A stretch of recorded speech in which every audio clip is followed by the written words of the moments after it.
you real?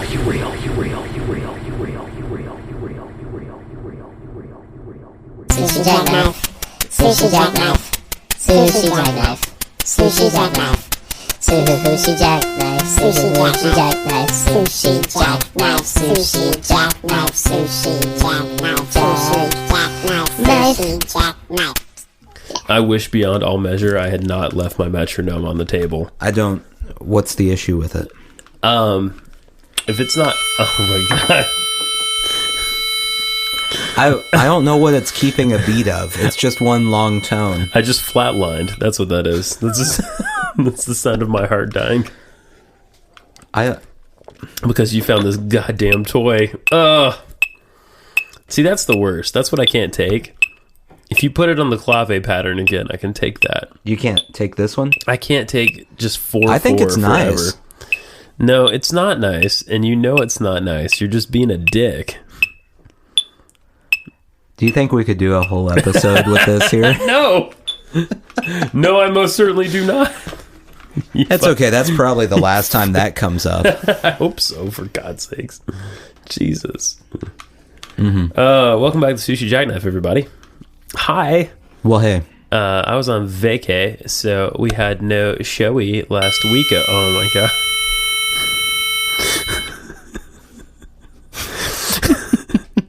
You know what's horrible? That's the last sound that a lot of people in television shows hear when their family members die. Mm-hmm. Yeah. There's a lot of end credits that are just that sound and then the music. I think they really all are the key or set to an A. A440? I think they're all A. You're right. I think they are.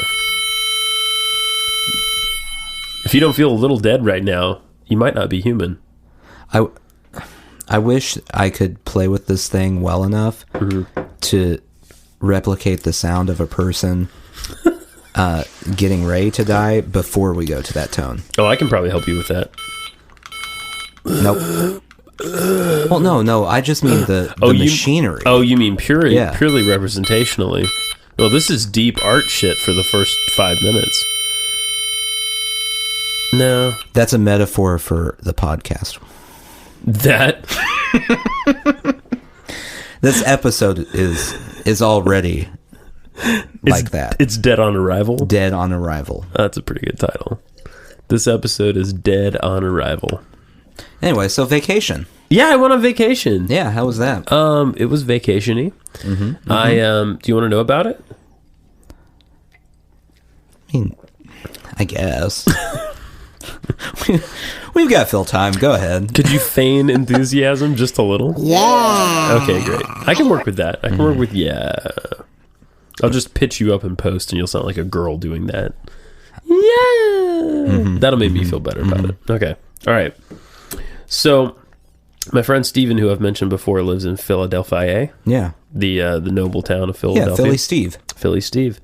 Sounds like a sandwich. Give me 3 Philly Steves. Yeah, and a Nebraska Roy, would you? The Nebraska Roy, for some reason, I just imagine that's the vegetarian version of the Philly Steve. No. Yeah, no, it's just all corn. No, okay, you're right, there's that, but there's so much beef in Nebraska, it's insane. I think it's the vegetarian version. All right, fine. All right. At the restaurant called Sushi Jackknife.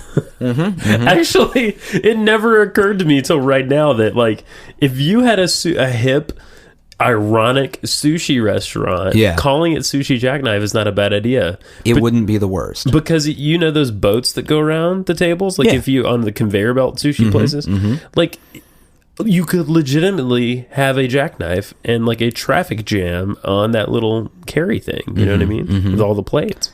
I'm sure that happens all the time. Wow. Well, it's too bad that we got to it first, and now you're going to have to pay us royalties to use our name. Yeah. Fuckers. I assume you're in Toronto or somewhere like that. It's super trademarked. It's super, super trademarked. Don't look into it. It's a fact. Right, yeah.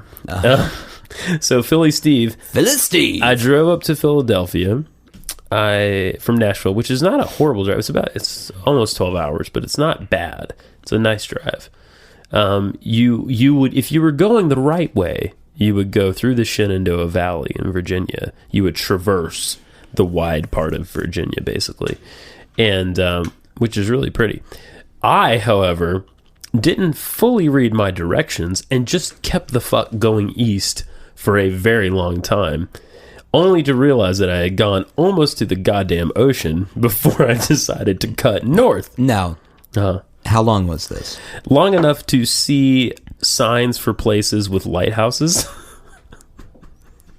I mean, I didn't see the lighthouses, but we were within a moderate distance of lighthouses because things were being advertised with lighthouse themes. Roughly how many miles off of the path you were supposed to be taking? Probably like 200. How does that happen? You don't want me to go into it. You really don't. I don't. The important thing here is I got to Philadelphia. I had one day of travel, basically. Wednesday of last week, he and I hung in Philadelphia. Right. We walked around all the historic areas and stuff. And then you figured out that you'd accidentally wandered into Pittsburgh?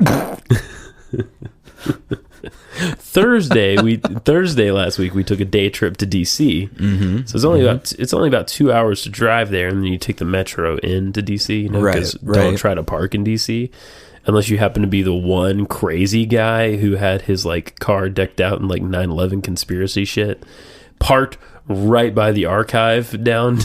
I'm thinking about doing that to my car. Yeah, you should try it. Yeah, not 9/11 conspircy, yeah. Tupac conspiracy. I like that. Yeah, you could park beside him and sell like Tupac lives. Yes. You could sell Machiavelli t-shirts and shit. Yeah, bro. Friday of last week we hung and we walked so much, and it was enjoyable. I liked walking, but we both agreed that we walked a fuck-ton. And so how much? A fuck-ton? Is that like a distance measurement? It's a P-H-F-U-K. Okay. Phuck-ton. Okay. Yeah. It's named after Dr. Phuck. Yeah. Can we backtrack for a second? Yeah, we can backtrack. Okay, so 200 miles. You son of a bitch. Was there not like an inkling in your mind at some point before then that I might be in the wrong spot? There was an inkling. However, it all comes down to Google. Google fucked me. For whatever reason, I decided to map my trip out with Google Maps. And I had my laptop with me. So I just sort of had it open, now and again, checking my progress. Because I knew I would mostly be on, a couple interstates the whole way. There's no major, like, crazy turns or anything. Right. Like, you're mainly staying on a few interstates. So I was like, okay, I'm just going to look. And I knew I had to be on 40 East for a long fucking time. The way Google Maps displays it is like it was like 3 directions. And I didn't realize, thanks to their characteristically streamlined design, that there were drop downs with the 25 other fucking directions I needed that I had to click on now to know they were there. Yeah. Here's the main part of the question. You do know it's 2016. Yeah. And your phone will tell you. I'm aware. Like, it has a voice. Yeah. It speaks to you. No, I know. It says, hey, do this. Hey, jackass, pay attention to me. That's a lighthouse. You're way off course.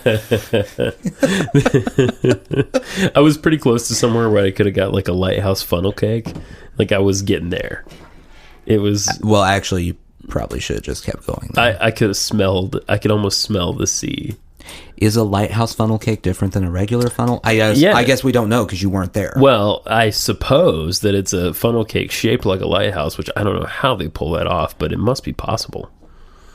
It was advertised everywhere. It's a tall lighthouse? It's a 3-dimensional sort of funnel cake situation.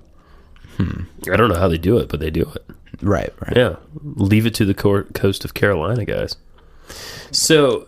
All right, so back to DC. Yeah, We're in DC. We're in DC. I've never been to DC before. I've been to Philadelphia once before to visit him a few years ago. We're in DC. We walk around the National Mall, which is great. Walk to the Washington Monument, most giant stone penis in the world. Yeah. Saw the outside of the new African American History and Culture Museum. Pretty cool. Oh my God, Nathan. And I already told my wife about this, so I don't have to feel bad. There's a type of girl in DC that like checks all the Justin boxes, all of them. And it was kind of a cold day, and so there were trench coats, and these girls are wearing like trench coats and these skirts and wait, one of tights. The boxes is trench coat? No. That's not a box. It's just a descriptor. Okay. And they have like thighs, and like an agenda. Like no, but they had like an agenda, like this really red lipstick, and they were so put together, smoking. But they like knew they had like things they cared deeply. It was anyway. I'm gonna need to know what these boxes were, because so far you've described a woman with legs that wore a coat and makeup. I think it's like this balance between like they were really sexy, but they also, you could tell just by looking at them that they were really smart and really like engaged, and they knew what they wanted. There's something about that like, Well, they may not really be smart. Looks can be deceiving. If it makes you feel better, they could just be dumb as crap. I feel fine. Yeah. I feel fine. I'm comfortable with the fantasy that I'm having. They probably were standing over there discussing, the latest reality show. Something very vapid that is not nearly as intellectual as I'd really love it if you didn't ruin my little fantasy world in this one. Just this one time. They were probably over there talking about the latest book they'd read. It's called Hop on Pop. Hop, pop, hop on pop. Oh, I see it. It has a motif. Nope. Nope, no motif. Anyway, so we walked by, we ended up going to the National Gallery, which all the museums in DC, if you don't know this, are free. Yeah. Because we pay goddamn taxes. You know what I mean? I mean, some of us. Yeah, well. Not all of us. I know who you're alluding to. So we did that. We spent hours and hours and hours in the art museum because I love art museums. And it was a the Smithsonian Art Museum? No, we went to the National Gallery. Okay. Yeah, the Smithsonians are there too, though. Yeah. Went to the Lincoln Memorial. I did the Forrest Gump look. You know how big of a deal Forrest Gump is to me.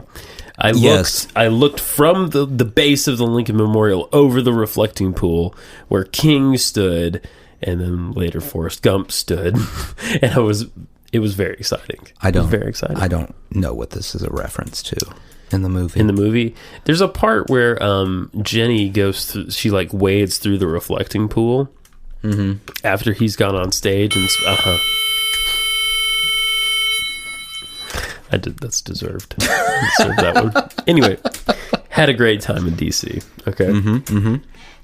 Friday we rested in Philadelphia, but we still went around. We went to one of the houses that Edgar Allan Poe lived in. Okay. This was actually the house where he wrote The Raven while he was living there. It's really fun because it's part of the national park system, so it's also free to go in. Because they have no budget and they're just trying to have fun, they do things like they hide a screaming cat doll in different places in the house. So you can actually go in the cellar, and the day that we were there, the screaming cat was in the cellar. And you can go into the rooms where he wrote, where Poe wrote, and different things like that. Why are they doing that with the cat doll? I think they're just trying to entertain themselves, honestly. I mean, I know Poe loved cats. Yeah, he wrote about them often, yeah.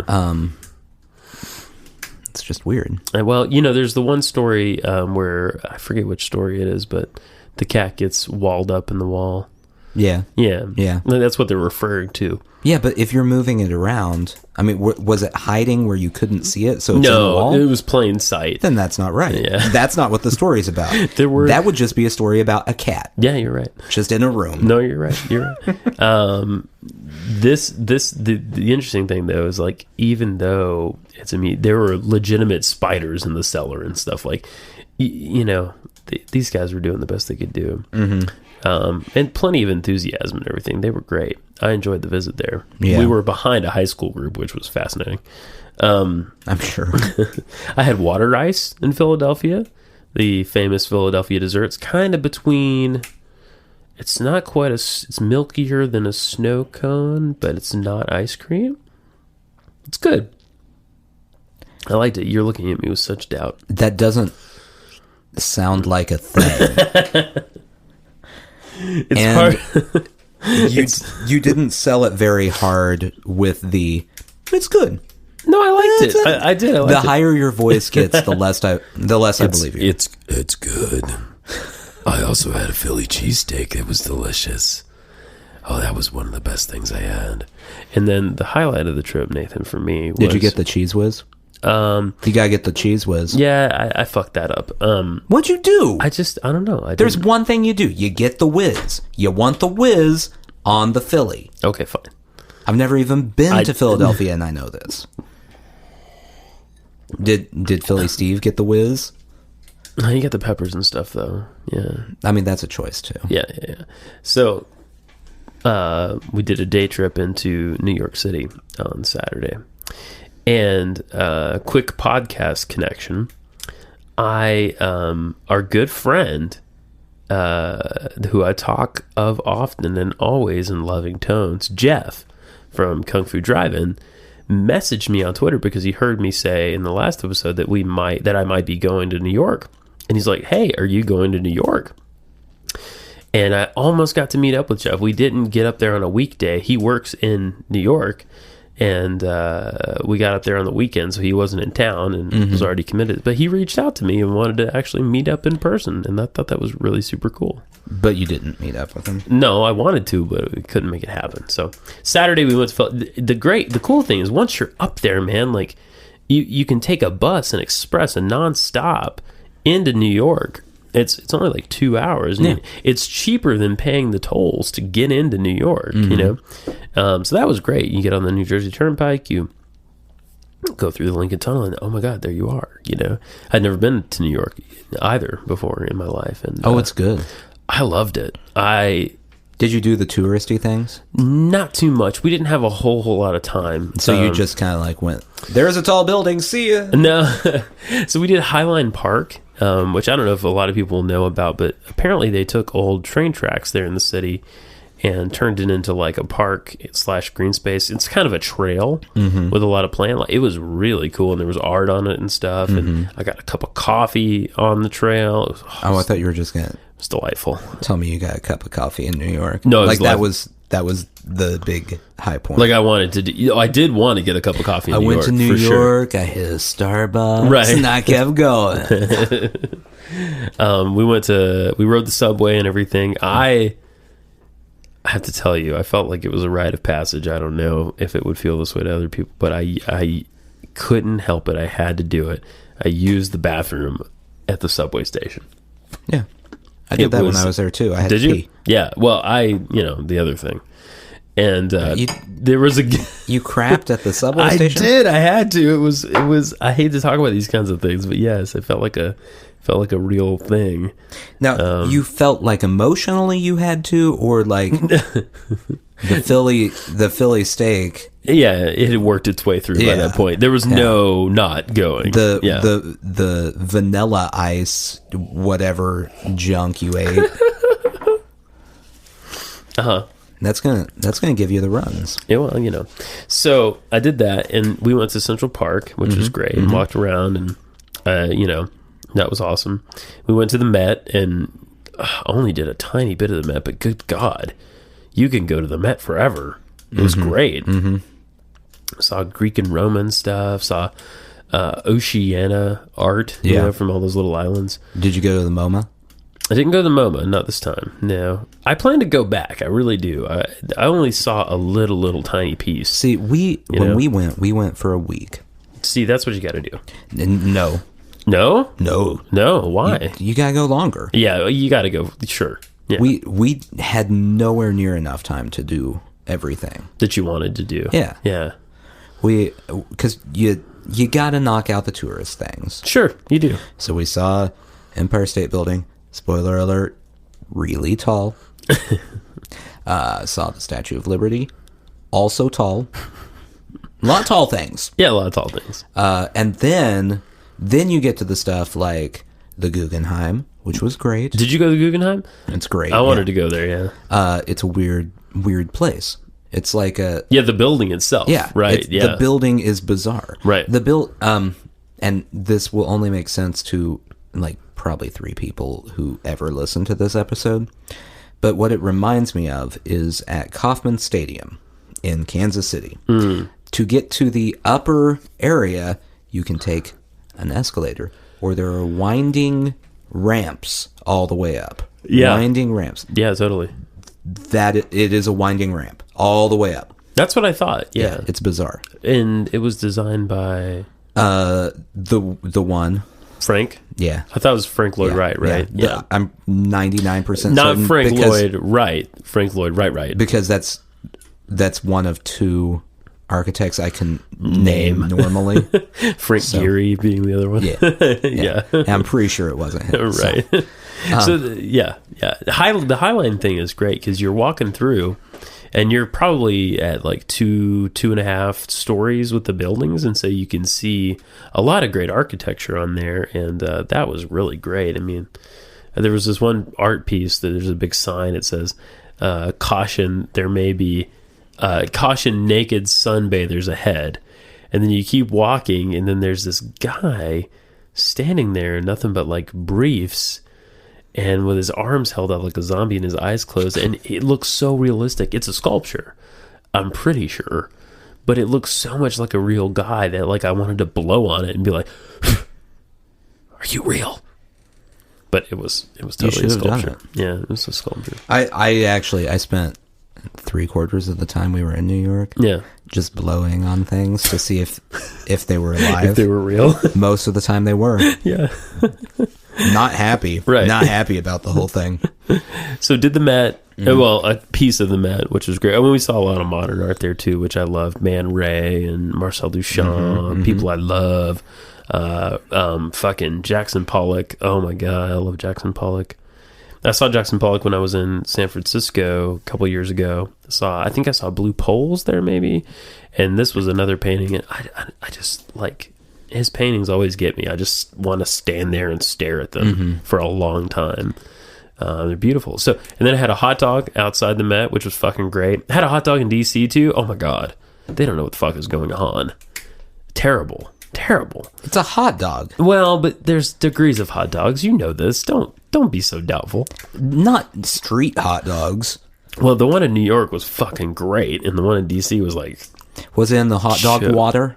No, these were grilled. These were grilled. You didn't do it right then. Oh, fine. I don't care. The New York hot dogs you're supposed to get in the hot dog water. I don't know. I know this from everyone I know who lived in New York. They all say junk about hot dog water, and it sounds disgusting. Well, you know, I did the best I could. All right. Well, I mean, no, you didn't. You got the wrong hot dog. It needs to be in the hot dog water. We went by Strawberry Fields, which was something I felt like I had to do. That was great. We went and sat by we went and looked at the Hudson for a while. Careful not to get any in your mouth. Why? I think it's pretty bad. I don't know. I just had this idea that it was pretty bad. Why? To get the water in your mouth. I don't know. Sully Sullenberger crashed a plane into it for fun. Well, it can't be that bad. He just got bored. And one day, happened to be flying a plane at the time.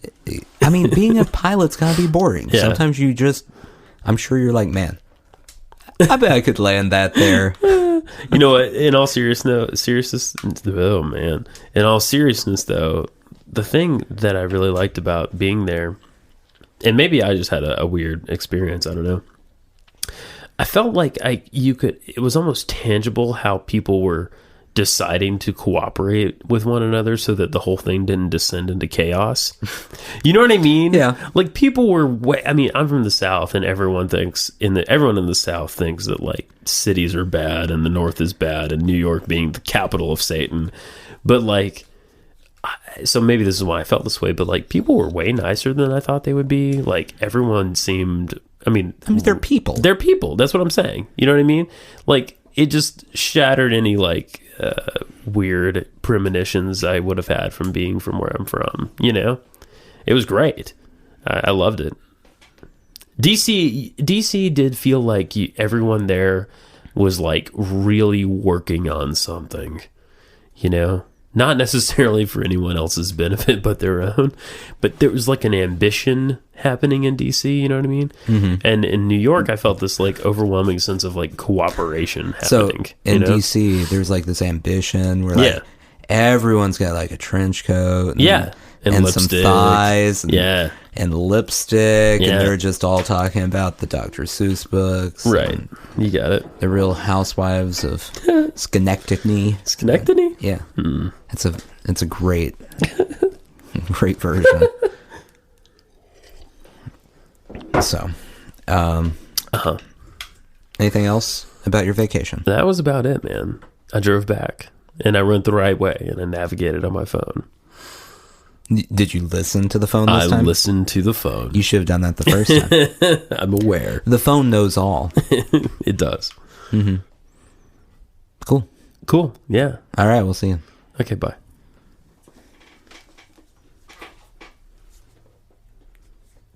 This is one of those times where Nathan's doing that thing where he's silent just to see how long it takes me to like get uncomfortable. Yeah. It's almost instant. I don't know why you keep testing it. It's really enjoyable. The results will remain the same. I know, but you know how like you'll do something and you know what's going to happen. Yes. But you enjoy the result, so you keep doing it. Oh, like drinking too much and being hungover the next day? Yeah. Yeah. Yeah, I know a lot about that.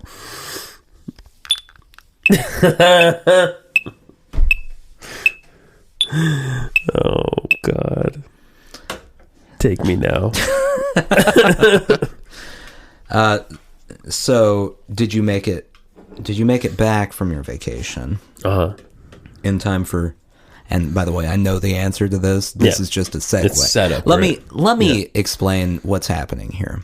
Okay. See, we just talked about your vacation, and we need to segue to another topic. Yes. Now, I already know the background, but the people listening don't know the background to what I'm about to say. Correct. So I'm going to go ahead and lead into it with this segue.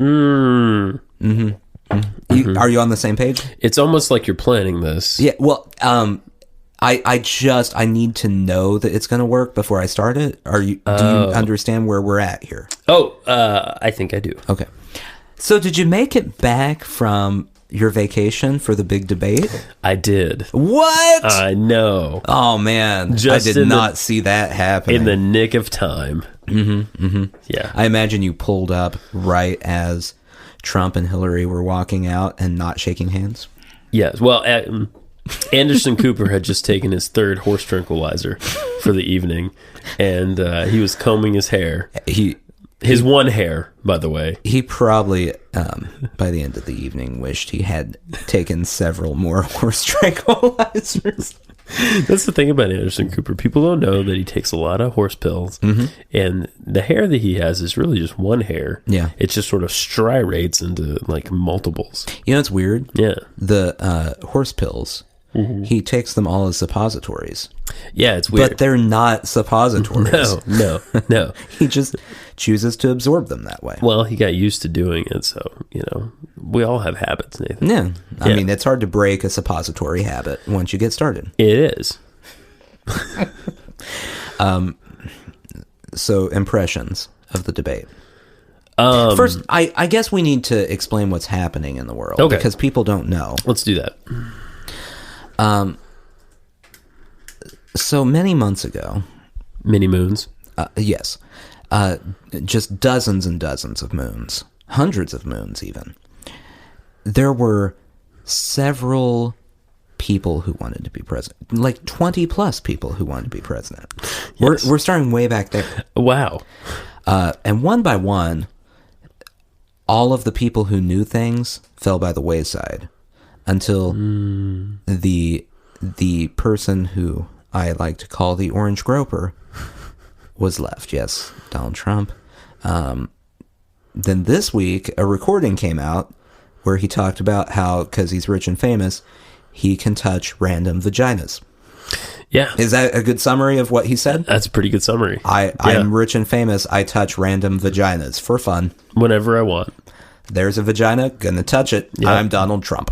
Gonna grab by it. I imagine now with him running for president when he does it. He grabs it and goes, "I approve this message." Anyway, so the debate dealt too much with that. It was a disturbing amount. For sure, yeah. Well, yeah, I mean, it was understandable, but it was a disturbing amount of talking about whether Donald Trump had or had not touched random vaginas in his lifetime. What he referred to as locker room talk, I believe. Which it's locker room talk. Can we talk about what locker room talk is for a second? Yeah. First off, sure. It has a location in the name. You don't have locker room, like you don't have coffee shop talk in Walmart. Right. That's not the right place. Right. You don't get super serious about your boyfriend in Walmart. Yeah. Right. You don't have locker room talk on a bus. That's, if anything, that's bus talk. Correct. If he wanted to say, look, that was just bus talk, we're talking on the bus, that's fine. But the recording was taken on a bus. Correct. With Billy Bush. Yes. Cousin of Jeb. Is that right? Oh, yeah. Oh, I didn't know that. Wow. Talking about vagina grabbing. And he said, it's locker room talk. I guess I didn't see the inside of the bus. Maybe there's a locker room on the bus. Doubtful. I mean, it's possible. Sure. It was an Access Hollywood bus. Sure. They got that Access Hollywood money. Seems doubtful, though. Maybe Billy Bush is only comfortable in locker rooms, so he decked out this bus as a locker room. That is a possibility. In which case, it's acceptable. Yeah. Because that's all people talk about in locker rooms. Indeed. Mm-hmm. Indeed. It's, for most of us, it's us sitting around going, I wish I was rich and famous. Would you like to know why? So I can grope random people. Yeah, that's what it comes down to. I mean, and we all know it's true. So, yeah, there was a lot of that in the debate. You said it before. They came out not shaking hands. Yeah, they did not care for each other. Everyone's been talking about this, but his body language was so intense. Mm-hmm. You know, I felt like giving him the ability to move around wasn't a good idea. Right, exactly. Because he ignored the people in the forum. If you don't know, this was like a forum style debate. If you missed it, I mean, it was a town hall. It was a town hall. It was a town hall. So regular old citizens, the citizenry, were allowed to ask questions. Mm-hmm. Now, I'm sure these people were chosen by some means by whoever sponsored the debate. But anyway. They were undecided voters in the city of St. Louis. There you go. They were undecided voters in the city of St. Louis, and they were allowed to ask questions to the candidates. Hillary chose to look the people in the eye like they're human beings and address them personally, remember a few of their names as she answered their questions. Donald he went a different way. He looked past them as if he had never seen them, only heard them, and he was blind. I also, I don't know who's in charge of organizing debates, but in the future, just in case, they need to have like herding dogs there to wrangle the candidates in, because there were times keep him in a he circle. Actually wandered outside of the circle. He just walked off. He did. And everyone for a second held their breath hoping he was gone, but then he circled back around. Yeah, it was disappointing. But they need herding dogs to keep the candidates from exiting. They need shelties, a ring of shelties to keep the candidates inside. Or just get other anchors who didn't get to host the debate, set them in all of the walkways with cattle prods. Oh, my God. Oh, we finally have a use for all those clones of Wolf Blitzer. Perfect. Wolf Blitzer stormtroopers at every corner. Oh, Wolf Blitzer. You shall not pass. Yeah, the best part to me was, and this happened to be, people are still making this defense. Yeah. So this video that came out, and they talked about this on the debate, was 11 years ago. Right. Which, for those who don't know, slightly more than a decade. Indeed. Yeah. So their defense is that was over a decade ago. Mm-hmm. It was a long time ago. Then, immediately, their next statement is, and it's not as bad as what Bill Clinton did. And then they say something that is an unsubstantiated rumor about Bill Clinton assaulting or raping or whatever someone. Right. Except that rumor would have taken place way more than 11 years ago. Correct. So the first point is, it doesn't matter, it was 11 years ago. Also, here's something that happened way further back than that. Right. So ignore the more recent thing. Let's look 30 years ago and see what happened. What they should have said is it's way better than what Bill Cosby did. Yeah. Mm-hmm. Which was drug people like Anderson Cooper and then fuck them while they were drugged. Really, Trump's like an inch away from going, at least I didn't drug anyone. Yeah. I didn't Cosby him. Right. Okay. But if I did, it would have been the best drugging they ever had. They would have been drugged so well. Right. One of the things I found the most disturbing in this debate, and by the way, for the record, I thought Hillary did a hell of a job in the debate. And I thought Trump was had nothing to say, basically. Again, he was much more defensive this time than last time. Whereas because last time he had no defense. Yeah. So this time he just kind of continued his attacky, denial-y, projecting tactics. And but he did it more effectively. Not that he said anything of substance throughout the entire fucking debate. To be fair, yeah, no one's ever said anything of too much substance in any but at debate. least Hillary has a fucking logical, you know what I mean? Hillary's better at pretending to say something of substance. She pretends. Donald Trump doesn't pretend to say anything of substance. He just he says whatever is on his mind, which apparently wins him voters. It's also terrifying. Oh, absolutely. He prepares for his debates the same way we prepare for this show, which is this. Hey, what time do you want to do the show? All right. Well, we're going to do it then. See you then. His debate preparation was, hey, what time is the debate? Cool. Is it okay if I wander off? Never mind. I'll just do it myself. I don't care. Where's the Coke? Is it okay if I hold the microphone like my hand is a ham? He does, he has weird hands. His hands look like they're made of rubber. Well, they're tiny. Well, they're weird. They're tiny hands. They're tiny, weird hands. So one of the things that bothered me the most is all the Russia talk in this debate. It's really starting to seem like potentially the Russians are doing something to try to help him win. The Russians are hacking. Well, I know they're hacking. Yes, exactly. And releasing Hillary Clinton emails. Correct. They released some today. Did they release more today? Yeah. Oh, I didn't know that. They're not that. There's nothing. They're not nothing crazy in there. I mean, they're in. If you release 3,000 emails from an entire organization, right? Yeah, there are a few that aren't exactly what you'd like the public to see. Right. But none prove any major corruption or anything. Okay. It's like some staffer said something rude about Hispanic Catholics. Oh, awesome. Yeah, that's really going to sink her. Right. Good job, Russia.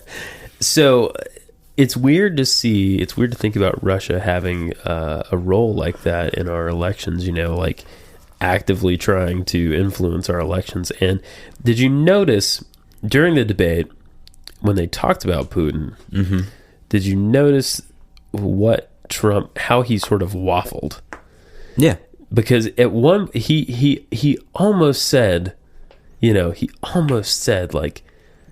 I fucking love these people. I'm working for these people. You know what I mean? He stumbled on it in such a weird way, Are you starting to become the liberal Alex Jones? No, I'm just saying that, like, you're starting the unsubstantiated conspiracy theory that Trump is trying to give the United States over to Russia. No, but I think they might be paying him. You know what I mean? Like, at some level, he kept saying how he doesn't. I doubt this very much. What I do think is Russia would prefer Hillary Clinton not win, because Hillary Clinton is, much like Barack Obama, not a fan of him. Sure, she's not going to be easy to deal with. Yeah. And we talked about this before. You know, with Putin. I mean, Trump would be a complete pushover to someone like Vladimir Putin, who just kills people. Well, you know what I mean? He likes him. He just kills people. He said he admires his leadership ability. Well, but that's he's a good leader, strong leader.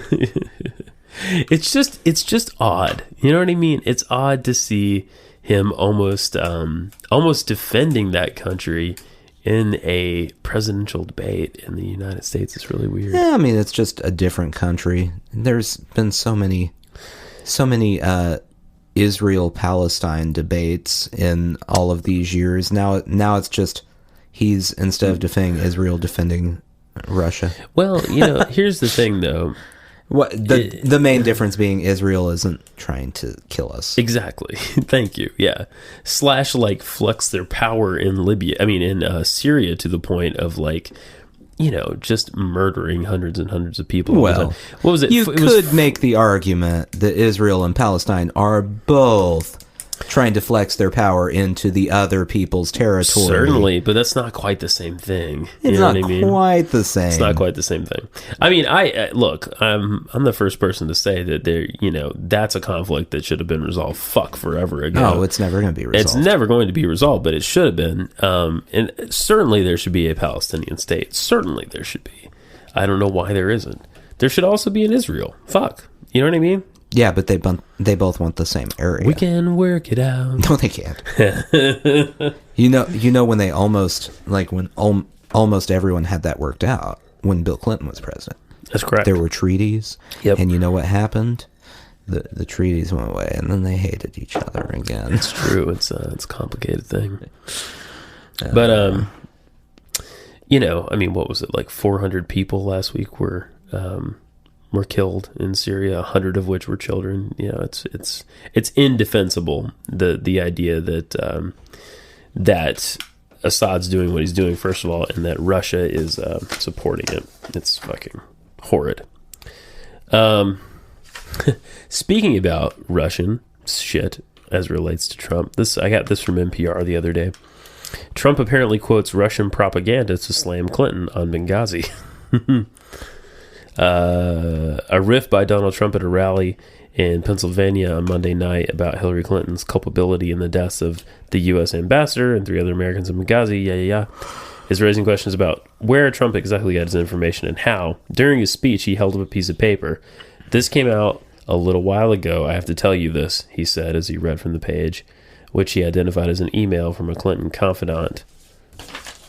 The attack was almost certainly preventable, Trump read. He continued, Clinton was in charge of the State Department. If the GOP wants to raise that as a talking point against her, it is legitimate.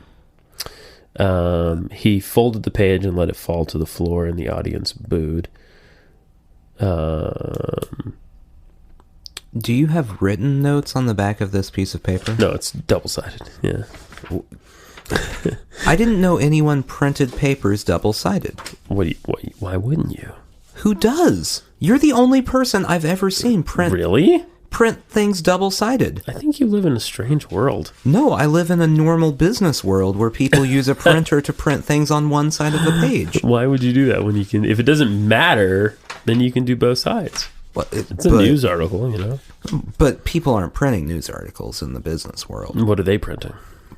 You know, documents. TPS reports. Documents. We print so many documents. We read our news online. Of course. We don't print it. This is another little thing. News from the BBC. An e-cigarette shot a fireball at Universal Studios on the Hogwarts ride. A teenage girl was burned. 14-year-old girl suffered burns. on the Harry Potter ride when another passenger's electronic cigarette exploded into a fireball. Exploded, man. Exploded. Those things, vaping and all that shit. Yeah. I think it's only a matter of time. I think that shit is going to be found to be terrible for you. Yeah, probably. And it's all going to go away.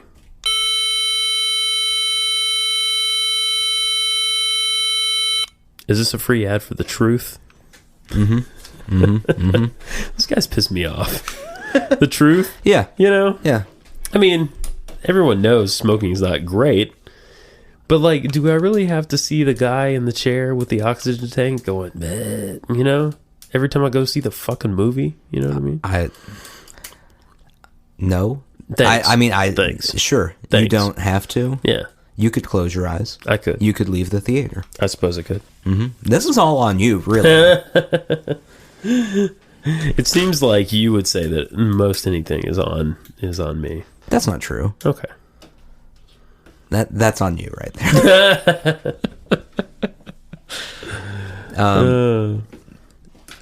So what else you got? Can I harp one more Russia thing?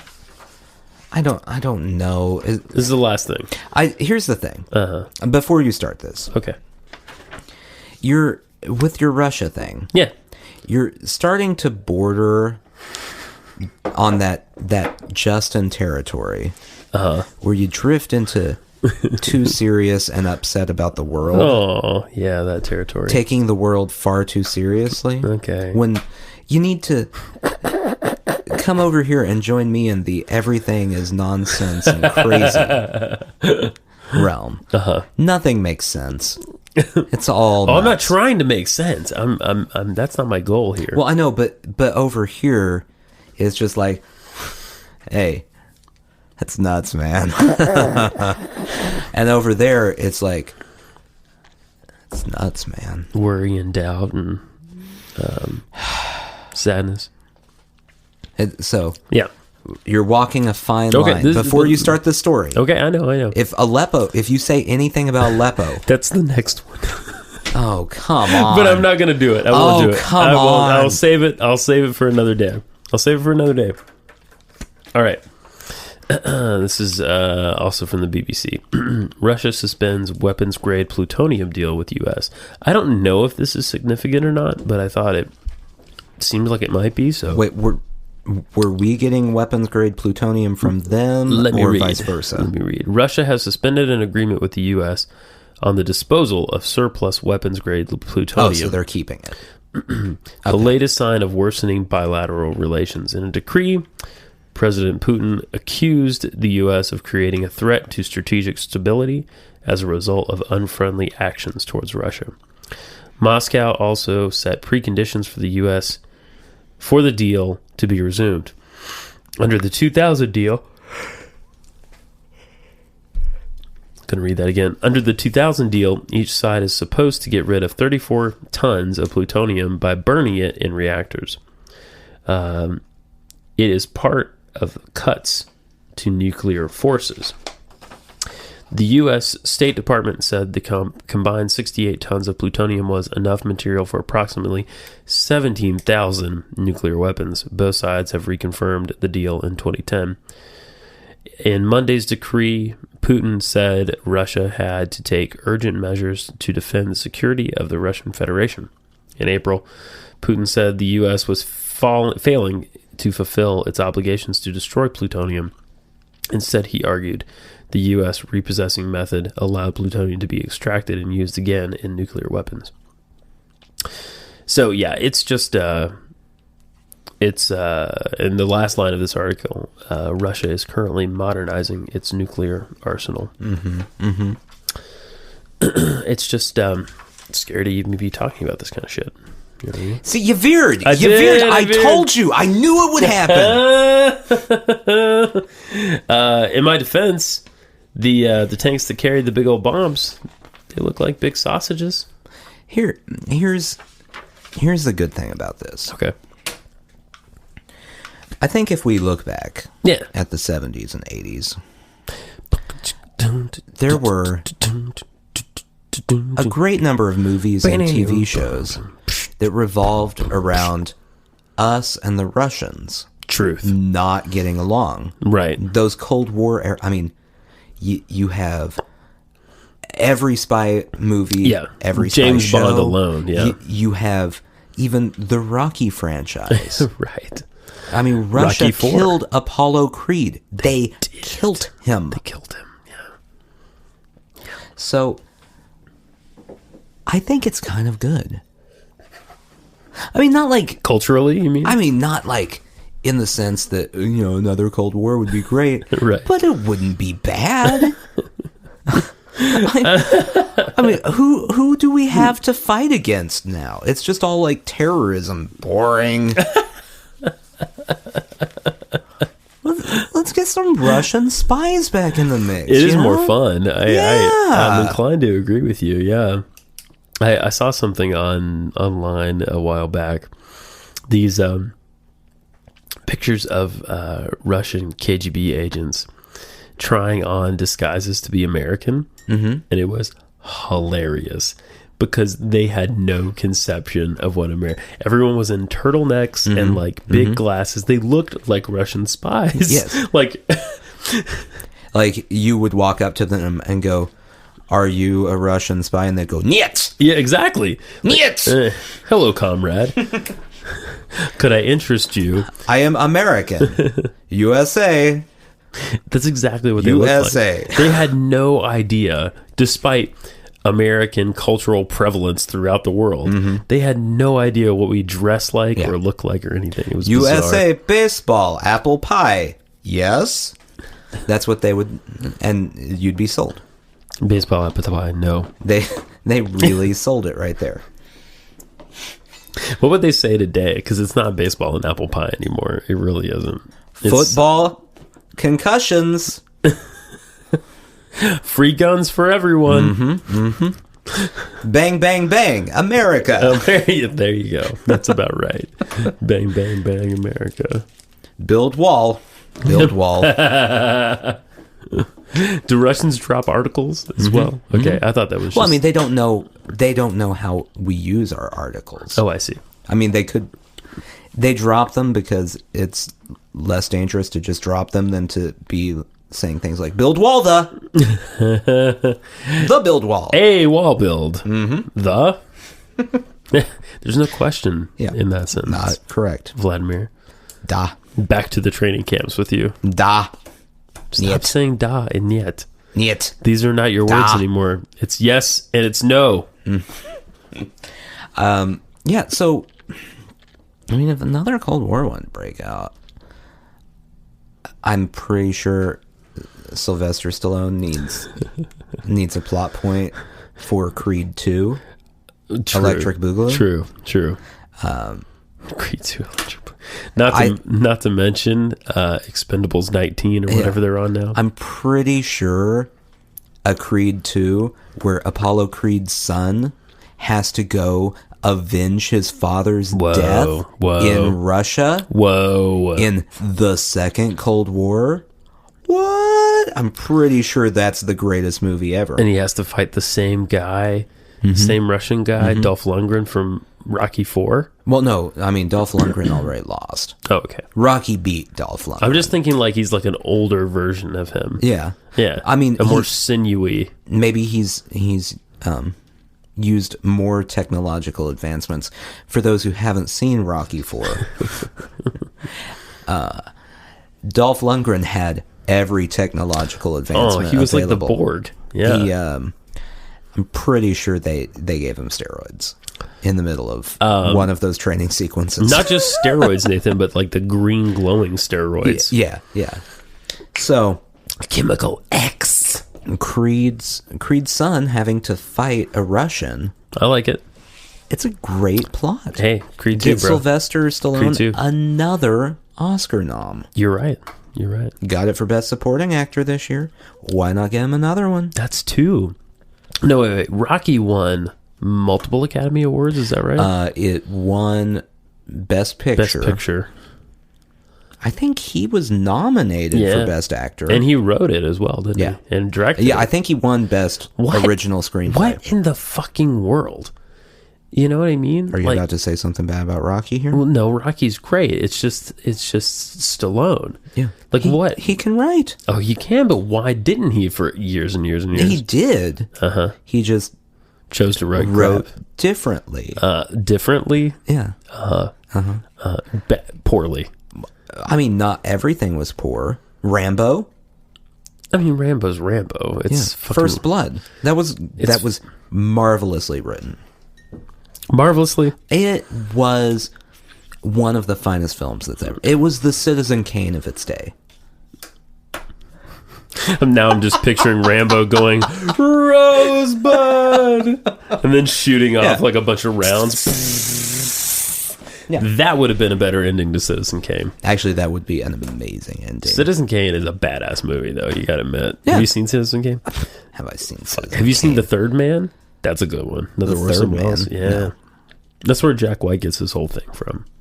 Gives his thing as Third Man Records. I've never heard of that. Who's a Jack White? What's a Jack White? He is a vampiric individual living in and around the Nashville area. Yeah. It's fine though because he mostly preys on skinny men in floppy hats. That seems accurate. So you're fine. You're gonna be fine. You wouldn't be caught dead in a floppy hat. I stopped wearing those. People kept confusing me for a lady when I went to the beach. So that and all the flowers in your hair. Yeah. Well, and the sundress. I like how it flows. I understand. It's like an ultra kilt. Peach is not your color. I'm sorry. I'm definitely a summer. You're a summer, but you're like a late summer, and you're just the foliage, not the blooms. Somewhere, someone will be listening to this episode, screaming at whatever they're listening to, telling me that Peach isn't a summer. I don't know if it is or not. I'm just assuming it was. I have no idea.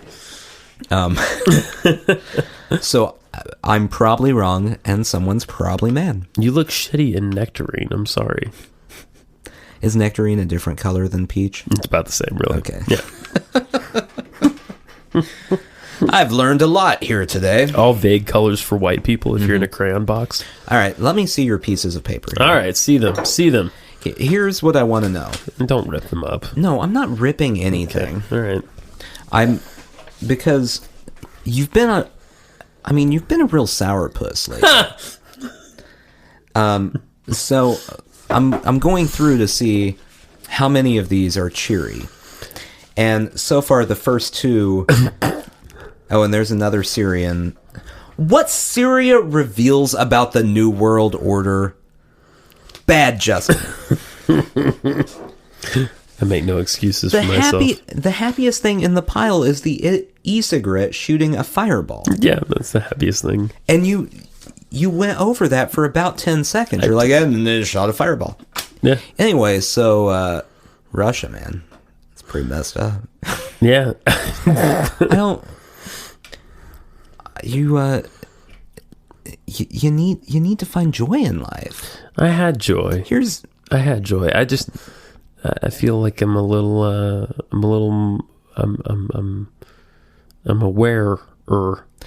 I imagine Philly Steve. Yeah. Just had a blast in New York with you. Oh man, look at that Jackson Pollock. It looks like war. Death. Look at that de Kooning. Doesn't that look like a small child starving? I saw de Kooning too. It was dope. I love de Kooning. Okay. Yeah. How much Man Ray did you see?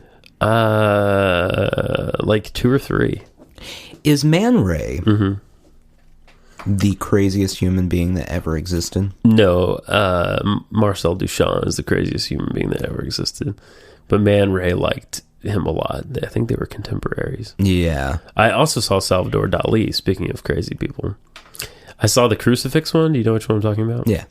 Yeah. That was awesome. I've always liked that painting, and I was like, holy shit, it is. I've never been a big Salvador Dali fan. Well, you either like surrealism or you don't. I'm not a big fan. Yeah. I like a lot of his stuff. He's not my favorite artist, but I like a lot of his stuff, for sure. Man Ray, there was a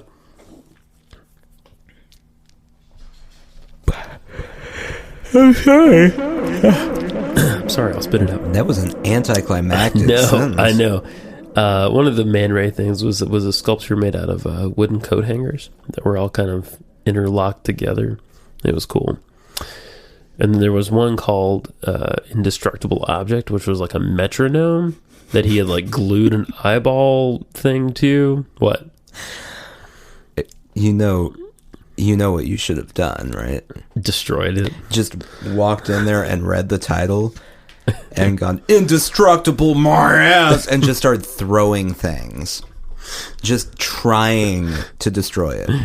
That's why they don't let coked up football players in the Met. Understandable. Yeah.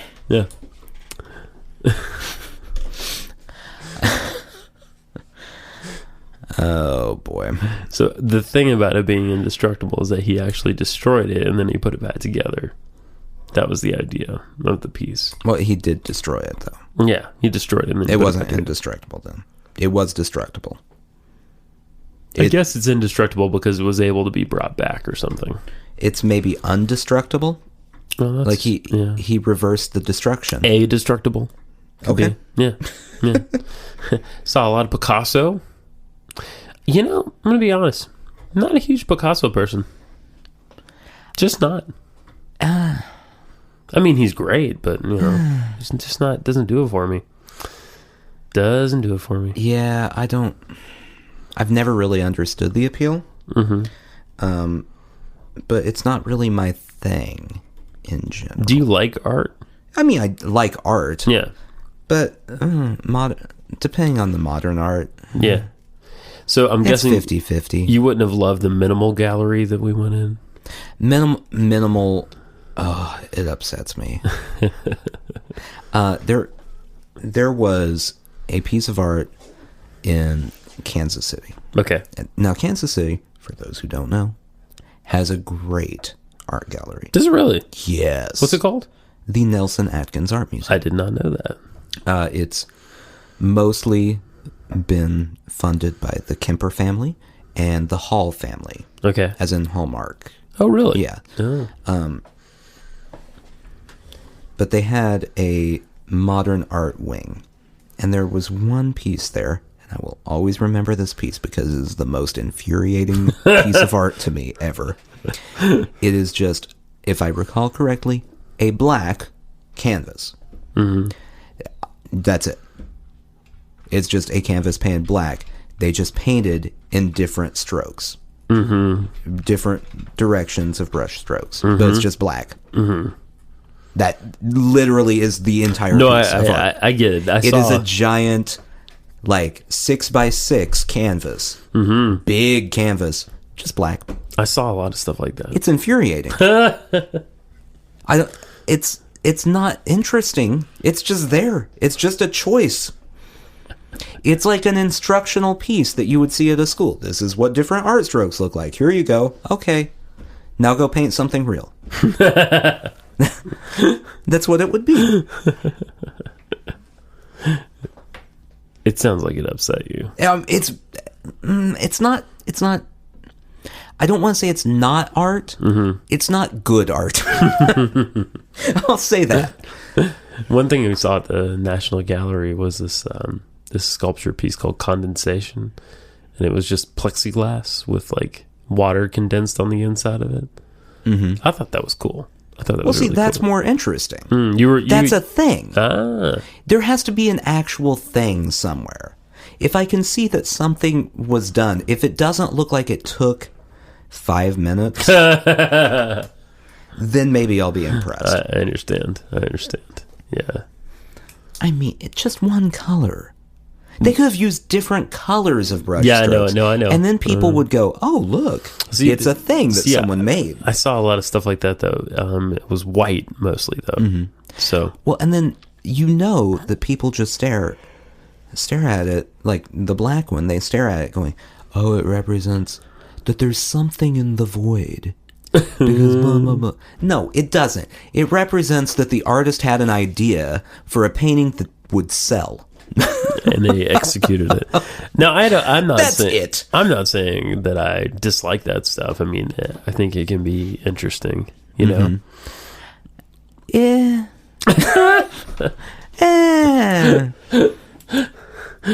See, I go more towards the photography wing every time I Do you go really? anywhere. Oh, that's interesting. I don't. There was There's lot of picture. photography. I can see it. I'm interested in that. Yeah.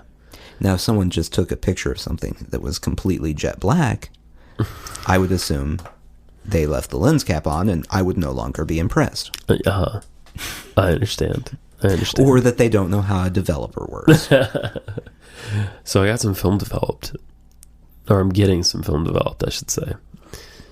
It's horribly expensive now. Yeah. To do so. Why do you have film? Well, I thought it might be fun to get some disposable cameras while I was traveling. And it was fun just to use them, you know. But they're like $12 a pop. I got 2. And then I had those 2 cameras and then 2 more that I've had forever to get developed. I don't even remember what's on them. I just have them. So I was like, well, I'll get them developed. Right. It's $56. And it takes It's that long? Uh-huh. It takes a week. This is depressing. Right? I have multiple film cameras. That you need to get developed. No, I don't need, but now I don't feel like I'll ever want to use them. Yeah. Well, I think you can get it cheaper, but Walgreens has completely stopped developing there, and they ship it all out. Yeah, apparently. I'm sure. Yeah. Basically, if I'm going to start using the film cameras again, I'm going to have to develop my own film. Yeah. Because I'm too cheap. You might as well set up a thing in your house. Yeah. Well, I mean, you just need like some chemicals. It's not that big. Some chemicals. Yeah, there's like 3. Any old chemicals will do. There's like 3 specific chemicals you need. It's like bleach, ammonia, and like saltpeter. Sure. Yeah. I don't know what they are. I did it in high school. It stinks. It does stink. Yeah, it's not fun to develop film. It doesn't smell nice. The developing day was never the best day in high school. Yeah. Because then you had it's sort of like an egg smell on your hands the rest of the day. It doesn't matter. You could wear gloves. It's going to soak through. It still gets there. Yeah. Yeah. The only thing that covered it up, I learned, thanks to a girl in one of my classes, was Sweet Pea hand lotion from Bed Bath & Beyond. Oh.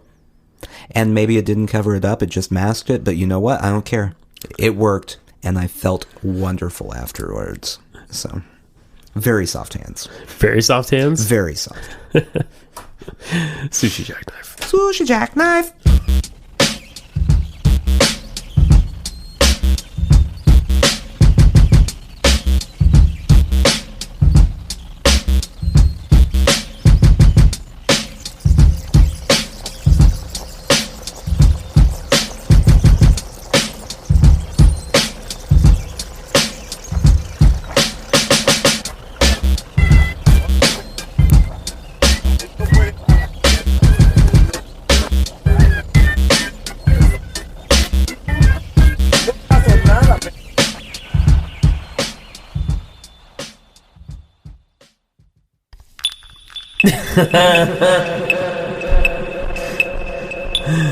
Oh, God. Take me now.